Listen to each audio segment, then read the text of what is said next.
মাদ্রাসার ল্যাবে রোবট বানিয়ে তাক লাগিয়ে দিল মাদ্রাসার ছাত্ররা। জি, এমন একটি ভিডিও আজকে আপনাদের সাথে শেয়ার করবো ইনশাআল্লাহ।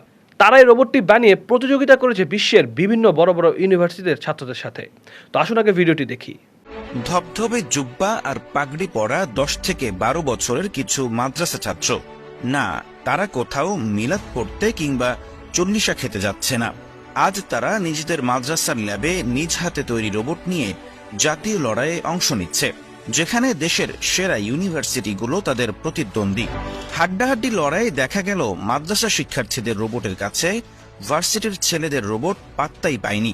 সবাইকে পেছনে ফেলে ছোট ছোট মাদ্রাসা শিক্ষার্থীরা রোবোটিক প্রতিযোগিতায় চ্যাম্পিয়ন হয়ে গেছে। বলছিলাম পাকিস্তানের তাক লাগানো মাদ্রাসা বাইদুস সালাম তালাগঙ্গের কথা, যারা কেবল ইসলামী শিক্ষা নয়, বরং একই সাথে আধুনিক জ্ঞান বিজ্ঞানের প্রতিটি শাখা উপশাখায় অসামান্য সাফল্য দেখিয়ে চলেছে। আলহামদুলিল্লাহ, আমরা ভিডিওটি দেখলাম। এখান থেকে কিন্তু স্পষ্ট যে মাদ্রাসার ছাত্ররা কিন্তু পিছিয়ে নেই। তারা চাইলেই কিন্তু এরকম বিভিন্ন ধরনের গ্যাজেট আইটেম তৈরি করতে পারে, কিন্তু এখানে থাকতে হবে মাদ্রাসার কর্তৃপক্ষের সাহায্য বা তাদের একটা ইচ্ছা থাকতে হবে, তাদের একটা ল্যাব তৈরি করে দিতে হবে মাদ্রাসার ছাত্ররা যেন এভাবেই তৈরি করতে পারে বিভিন্ন রোবট এবং গ্যাজেটস। এখানে কিন্তু ভিডিওর শুরুতে একটি কথা বলেছে যে একদল জুব্বা পাঞ্জাবি পরা মাদ্রাসার ছাত্র বের হচ্ছে, তারা কোথাও মিলাদ পড়াতে যাচ্ছে না। এই কথাটা কিন্তু আসলে সত্য। আমরা মনে করি মাদ্রাসার ছাত্ররা শুধু মিলাদ পড়াবে, কোরআন খতম করবে, কোরআন নিয়ে নামাজ পড়াবে, এটাই আমরা চিন্তা করি। কিন্তু কেন এটা আমরা চিন্তা করছি?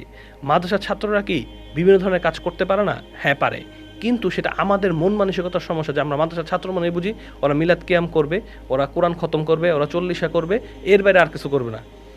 কিন্তু এটা ভুল।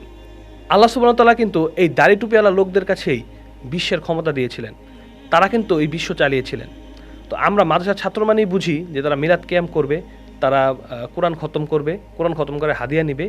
এই চিন্তা চেতনা থেকে আমাদের বেরিয়ে আসতে হবে, এবং এটা কিন্তু হতে পারে একটি উদাহরণ যে এভাবেই মাদ্রাসার ছাত্ররা এগিয়ে যাবে ইনশাআল্লাহ। আমি চাই আমাদের বাংলাদেশে এরকম কোনো মাদ্রাসা তৈরি হোক যেখানে মাদ্রাসার ছাত্ররা কোরআন হাদিসের পাশাপাশি এরকম বৈজ্ঞানিক অনেক কিছু শিখতে পারবে, বিজ্ঞান নিয়ে গবেষণা করবে। এটা আমি চাই। আসসালামু আলাইকুম রহমতুল্লাহি ওয়া বারাকাতুহু।